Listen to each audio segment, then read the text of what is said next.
Fail मारिला कि नरेंद्र मोदी को महिला आरक्षण बिल षड्यंत्र सत कौन राजनीति कौन भारतर राजनीति रे आज सरगरम चर्चा महिला आरक्षण बिल को नहीं विवाद शासक दल एवं विरोधी दल मध्य मतभेद तीव्र हो जाइछि। आसंतु जानिबा।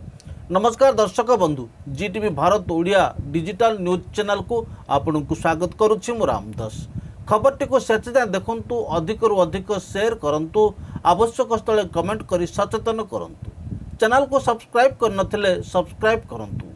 शासक दल कहूतिला इंडिया मेंटो आउ नाही भांगी गला, किंतु आज देखाई देछि इंडिया मेंटो एबे भी एक होई रहिछि।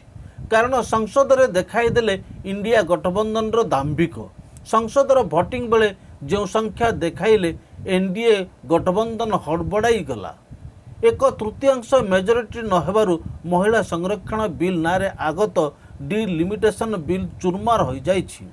महिला आरक्षण बिल को सर्वदलीय समर्थन करिछि, तेणु सीमा निर्धारण को पार करिवार जो प्रयास थिला ता एनडीए सफल हो पारला नहीं।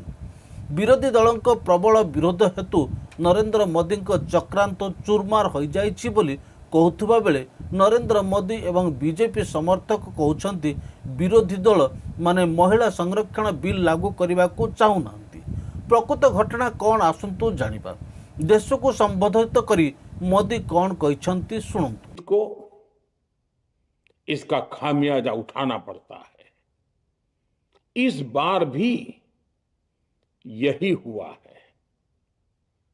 कांग्रेस, डीएमके, टीएमसी और समाजवादी पार्टी जैसे दलों की स्वार्थी राजनीति का नुकसान देश की नारी शक्ति को उठाना पड़ा है। साथियों, कल देश की करोड़ों महिलाओं की नजर संसद पर थी। देश की नारी शक्ति देख रही थी। मुझे भी ये देखकर बहुत दुख हुआ कि जब ये नारी हित का प्रस्ताव गिरा तो कांग्रेस, डीएमके, टीएमसी, सपा जैसी परिवारवादी पार्टियां खुशी से तालियां बजा रही थी। महिला संरक्षण बिल जहाँ को सरकारी भाव में संविधान 106तम संशोधन आईन 2023 भाव में जनाशुना एक ऐतिहासिक भारतीय संवैधानिक संशोधन जहाँ लोकसभा, राज्य विधानसभा एवं दिल्ली विधानसभा रे समस्त आसनर एक तृतीयांश महिला संरक्षण करे सेप्टेम्बर 2023 रे कार्यकारी हेबा परे यह भारतर राजनीतिक प्रतिष्ठान रे लिंगगत समानता एवं महिला प्रतिनिधित्व वृद्धि करने को चेष्टा करे। मुख्यांश सांसद प्रियंका गांधी वाड्रा संसदर स्वतंत्र अधिवेशन रे जहाँ कहछंती सुनंतु। ये वो विषय है जो देश की हर महिला के दिल के का ही विषय है, इसलिए आज इस पे बोलने का मौका मिले, इसके लिए मैं आपकी फिर से आभारी हूँ। इस विषय का एक छोटा सा बैकग्राउंड बताना चाहती हूँ, क्योंकि प्रधानमंत्री महोदय जी ने अपने भाषण में काफ़ी जिक्र किए कि किसने रोका, कैसे रोका, 30 सालों से कैसे ये निर्णय रोका गया। तो इसका बैकग्राउंड ये है, मेरे सत्ता पक्ष के साथियों को शायद ये बात पसंद नहीं आएगी, लेकिन इसका ऐतिहासिक बैकग्राउंड ये है कि इसकी शुरुआत भी नेहरू नाम के एक व्यक्ति ने ही किया। लेकिन घबराइए नहीं, ये वो नेहरू नहीं है जिनसे आप इतना कतराते हैं। ये उनके पिताजी मोतीलाल नेहरू जी ने एक रिपोर्ट तैयार की थी 1928 में, और उस प्रतिवेदन को उन्होंने कांग्रेस पार्टी की कार्य समिति को दिया था। वो एक समिति के अध्यक्ष थे। उसमें उन्होंने 19 मूल अधिकारों की सूची बनाई थी। 1931 में सरदार पटेल जी की अध्यक्षता में कांग्रेस अधिवेशन हुआ था कराची में। उस कराची अधिवेशन में इस प्रस्ताव को पारित किया गया और वहीं से ये शुरुआत हुई कि महिलाओं का समान अधिकार हमारे देश की राजनीति में शामिल हुआ। उसी समय one vote one citizen one value का सिद्धांत भी हमारी राजनीति में स्थापित हुआ। आपको ताज्जुब होगा ये जानकर कि जबकि इस सिद्धांत की वजह से हमारे देश में महिलाओं को वोट देने का अधिकार आज़ादी के पहले दिन से मिला, अमेरिका जैसे देश में ये अधिकार उन्हें इस अधिकार के लिए 150 साल इंतजार करना पड़ा, संघर्ष करना पड़ा। हमारे देश की राजनीतिक व्यवस्था में महिला आरक्षण लागू करना भी दुनिया में एक ऐसा ही अनोखा कदम था। पंचायतों और नगर पालिकाओं में 33% आरक्षण का प्रावधान भी भारतीय राष्ट्रीय कांग्रेस की सरकार ने स्वर्गीय राजीव गांधी जी के नेतृत्व में सदन पटल पर पहली बार पेश किया, मगर उस समय ये प्रावधान पारित नहीं हो पाया। आज आदरणीय प्रधानमंत्री महोदय जी ने भी इसका जिक्र किया, लेकिन हमेशा की तरह उन्होंने आधी बात बोल दी।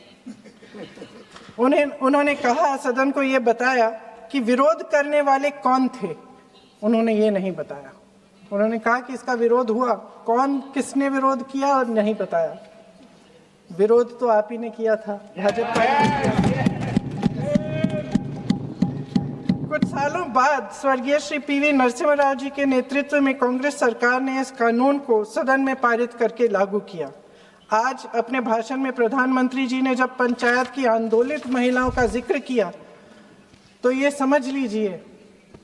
संक्षिप्त शीर्षक नारी शक्ति बंधन आईन 2023 अनुमोदन। राष्ट्रपति द्रौपदी मुर्मू सेप्टेम्बर 28, 2023 रे नारी संरक्षण बिल लोकसभा एवं राज्य विधानसभा गुड़िकरे महिलांक पय 33% आसन परवर्ती जनगणना एवं सीमा निर्धारण पर संभवतः 2026 पर कार्यकारी कराजिबाकू कहा जायछि। संसद रे गौरव गोगोई कौन कहिसंती सुनंतु। अभी हमने कानून मंत्री अर्जुन मेघवाल जी की बात सुनी और कहीं उनके बातों से लग रहा था कि शायद पहली बार सदन के अंदर महिला आरक्षण पर चर्चा हो रही है। आज ही हर्ष का दिन है, आज ही उल्लास का दिन है, आज ही पारित हो रहा है, पहली बार हो रहा है, ऐतिहासिक हो रहा है, ऐसा उन्होंने एक ढांचा बनाने की कोशिश की। लेकिन आज से ही 3 साल पहले तब आदरणीय गृह मंत्री जी, उस समय भी ऐसी ही बातें उन्होंने की। और अगर आप दोनों के वक्तव्यों को सुनेंगे तो मुझे लगता है कि 90% आदरणीय गृह मंत्री जी ने उस समय जो कहा वही आज कानून मंत्री जी ने पढ़ के हमको दोबारा सुनाया। उस समय भी आदरणीय गृह मंत्री जी ने हम सबको श्री गणेश करने के लिए आह्वान जलाया था कि आइए, इससे 2023 से पहले 5 बार महिला आरक्षण पर विभिन्न प्रकार के कानून लाए गए हैं। इस बार तो प्रधानमंत्री मोदी जी उन्होंने एक सशक्त कदम लिया है, इस बार हो जाएगा। उस समय भी ऐसी बातें थी और उस समय भी हमने यही बात की थी जो हम आज आपके सामने कर रहे हैं कि हमारी पार्टी कांग्रेस पार्टी महिला आरक्षण के पक्ष में है, पर कृपया महिला आरक्षण को आप सरल करिए ताकि महिला आरक्षण जिस समय कानून पारित हो उसी समय लागू हो जाए और 500 जो हमारे 543 है लोकसभा की जो वर्तमान जो हमारी ताकत है उस पर लागू हो जाए, उसको परिसीमन के साथ मत जोड़े। उस समय भी ये बात कही, आज भी हम ये बात कह रहे हैं। उस समय भी हमने ये बात कही थी। लोकसभा में आदरणीय हमारी कांग्रेस दल की नेत्री श्रीमती सोनिया गांधी जी ने यही बात कही थी कि हम महिला आरक्षण के पक्ष में हैं, पर इसको आप परिसीमन के साथ मत जोड़िए। और अगर आप महिला आरक्षण आप वर्तमान उस समय में 2024 के इलेक्शन में ही लागू करिए, उस समय भी हमने ये गुहार की थी। उस समय हमको आदरणीय गृह मंत्री जी ने कहा कि नहीं, डिलिमिटेशन कमीशन करना पड़ेगा। और मैं आदरणीय गृह मंत्री जी को मैं उनका जो स्पीच है उसके ही मैं भाषण में एक लाइन उन्होंने कही थी जो मैं आपको इस सदन के इस चर्चा में लाना चाहता हूं। उन्होंने खुद कहा कि जैसे ही लोकसभा चुनाव पारित हो जाएगा, मतलब 2024, उन्होंने खुद कहा कि जैसे ही लोकसभा चुनाव पारित हो जाएगा तुरंत जनगणना होगी, तुरंत परिसीमन होगा, तुरंत महिला आरक्षण लागू होगा। अब 3 साल में ऐसी क्या बात बिगड़ गई? 3 साल में ऐसा क्या बदलाव आया कि लोकसभा चुनाव के बाद बस 2 साल ही हुए हैं और अगर आप इस विधेयक के statement of objects and reasons पढ़े तो खुद आज सरकार यह कह रही है कि जो अगला जनगणना होगा, जो अगला परिसीमन होगा, उसमें काफी समय होगा, काफी समय लगेगा और काफी उसमें डिले होगा। ये दोनों बात अलग है।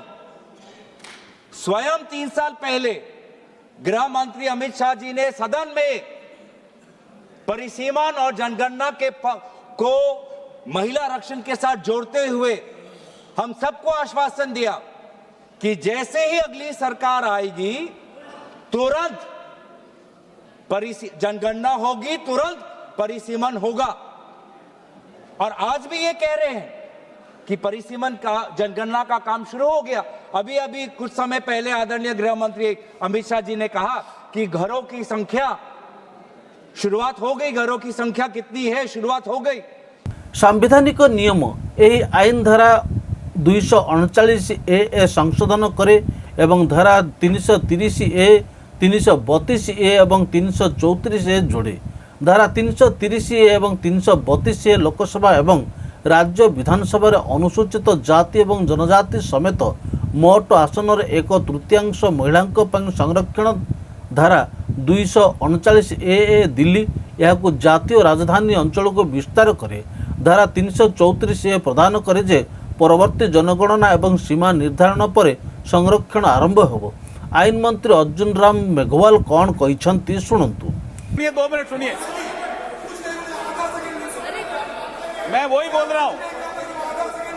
अध्यक्ष जी, the constitution 128th amendment bill 2023, it's a very important amendment, it's a very important bill. Adhir Ranjan ji सुनिए थोड़ा। आर्टिकल 239AA हम इसमें इंसर्ट कर रहे हैं, जिसके माध्यम से 33% महिलाओं को रिजर्वेशन मिलेगा। किसमें? The national capital territory of Delhi. उसके बाद हम आर्टिकल 330A में अमेंडमेंट कर रहे हैं, जिसके माध्यम से लोकसभा में reservation of seats for schedule caste and schedule tribe जो प्रावधान पहले से है उसी में ही हम 33% महिलाओं के आरक्षण की बात कर रहे हैं। उसी में हम 33% महिलाओं के आरक्षण की बात कर रहे हैं। एक आर्टिकल 332 है जिसमें रिजर्वेशन जो दिया हुआ है इसमें असेंबलीज के लिए, उसमें भी स्टेट लेजिस्लेटिव असेंबली में 33% महिलाओं के लिए आरक्षण की व्यवस्था कर रहे हैं। ये बहुत इंपॉर्टेंट बिल है। और फिर आर्टिकल 334A में एक नया हम क्लॉज जोड़ रहे हैं, जिसके माध्यम से इस महिला रिजर्वेशन की जो अवधि होगी वो 15 साल के लिए होगी। उसकी यदि बढ़ाना होगा तो संसद इसको अधिकार होगा वो बढ़ाने का। मैं इसके माध्यम से कहना चाहता हूं आपको एक समझाना चाहता हूं धीरजन जी। अभी जैसे 543 नंबर है, it is already there in the you can see in the supplementary list of the business. You can see in the supplementary list of the business. देखिए 543 नंबर है अभी उसमें। Balu ji you can see now bill also in your hand. Balu ji you can sit now. 1 minute Arjun ji, आज bill introduce हो रहा है, केवल कल बिल पर बिल डिबेट होगी जब आप अपने विचार रख करना। अर्जुन जी मेघवाल।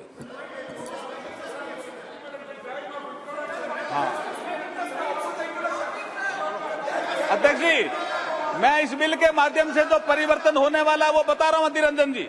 अभी जैसे 543 हमारी लोकसभा की सीट है, जैसे ही ये बिल पास होगा, ये कानून बनेगा, उसके बाद वर्तमान में लोकसभा में जो संख्या जो कि सबसे ज्यादा है 82 महिलाओं की संख्या है, वो 181 हो जाएगी इस कानून के पास होने के बाद। कितना क्रांतिकारी कदम हम उठा रहे हैं। आप इसके समर्थन में नहीं हो क्या? आप बैठिए, एक बार बताता हूं मैं आपको, और इतिहास भी सुनिए, इतिहास भी सुनिए कल्याण बद्र जी। ये सबसे पहले ये बिल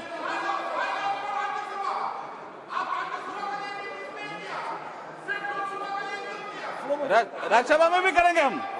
आप सुनिए कल्याण जी, राज्यसभा में भी लाएंगे। देखिए सबसे पहले ये बिल, मैं इतिहास बता रहा हूं इसका। सबसे पहले ये बिल सितंबर 96 देवेगौड़ा जी के समय आया, वो भी 11वीं लोकसभा में। उसके बाद दिसंबर 98 में माननीय अटल बिहारी वाजपेयी की जब सरकार थी तब आया, वो 12वीं लोकसभा में। उसके बाद दिसंबर 99 में अटल जी की सरकार थी, तब फिर आया 13वीं लोकसभा में। और ये जिसका जिक्र कर रहे हैं डॉक्टर मनमोहन सिंह जी के समय जो बिल आया, वो लोकसभा में नहीं आया, वो आया मई 2008 में राज्यसभा। यही यहां से षड्यंत्र की बू आती। और राज्यसभा में आने के बाद ये डिपार्टमेंट रिलेटेड स्टैंडिंग कमेटी में गया, और वहां ये बिल जब रिपोर्ट आई तो मार्च 2010 में 9 मार्च 2010 में राज्यसभा ने इसको पास किया। उसके बाद राज्यसभा ने कम्युनिकेट किया लोकसभा को, और जब रिपोर्ट किया तो लोकसभा के सेक्रेटरी जनरल जब इसको रिपोर्ट किया तो ये लोकसभा की प्रॉपर्टी बन गई। और 15वीं लोकसभा जैसे ही भंग हुई, अध्यक्ष जी, 15वीं लोकसभा जैसे ही भंग हुई 18 मई 2014 को, ये बिल भी लैप्स हो गया और इन लोगों ने पारित नहीं किया, जानबूझ के पारित नहीं किया। मैं कॉन्स्टिट्यूशन का प्रोविजन पढ़ना बताता हूँ अधीर रंजन के लिए। अभी सुनिए, आप सुनिए द प्रोविजन। ये इसके बाद मैं अधीर रंजन जी, देखिए आर्टिकल 107। अरे सुनो तो सही।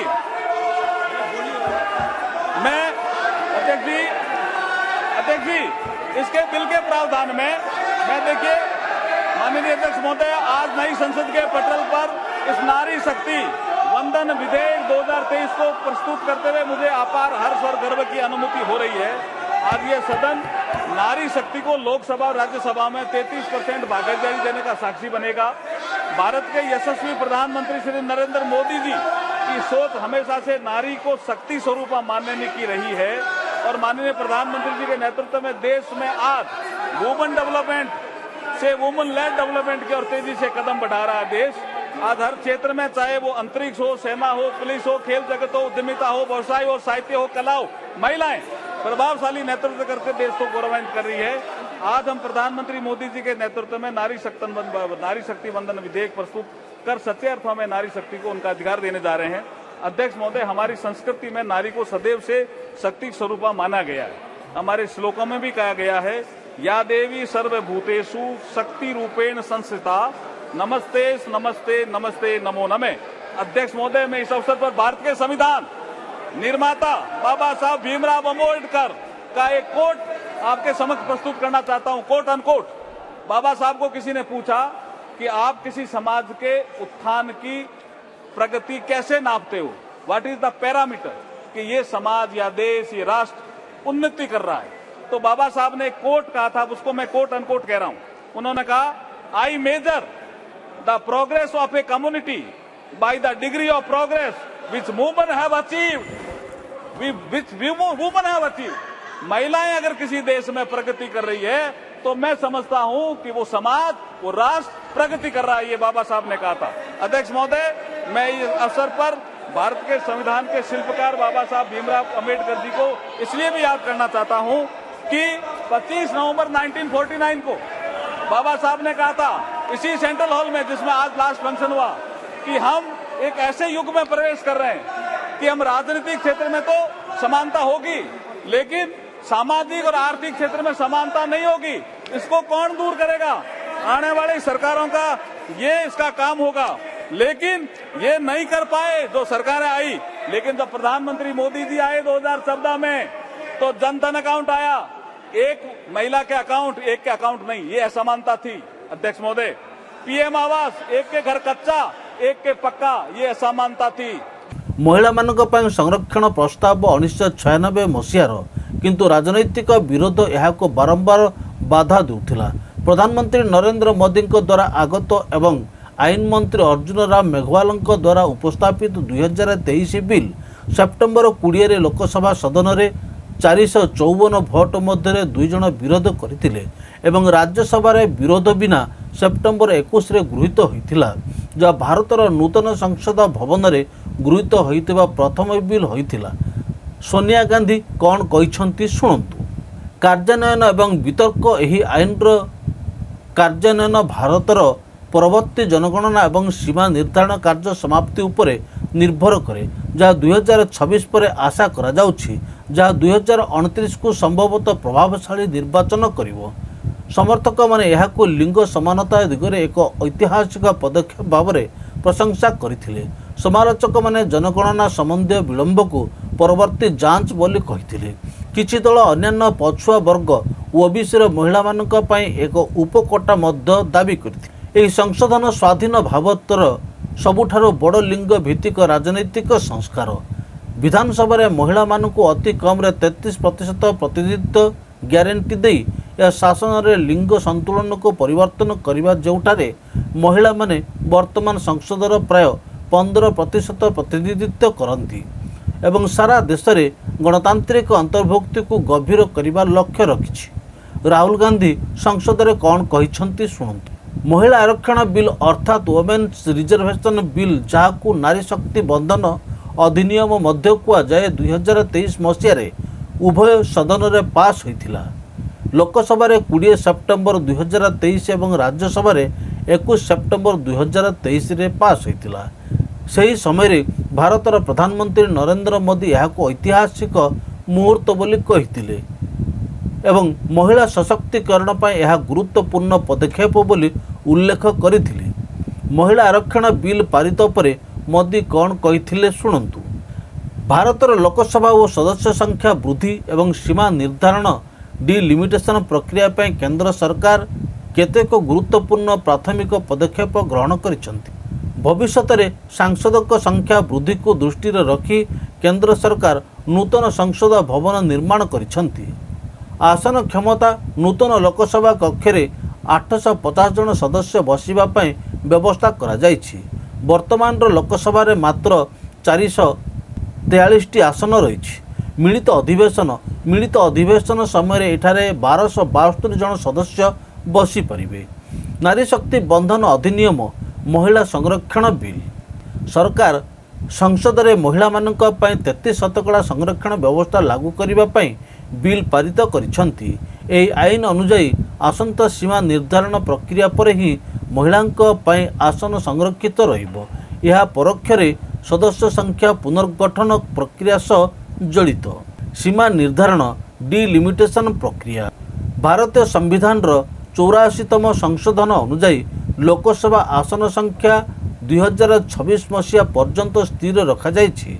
2026 पर हेबाकु थिबा प्रथम जनगणना आधार रे नुआ सीमा निर्धारण आयोग गठन करा जिवो।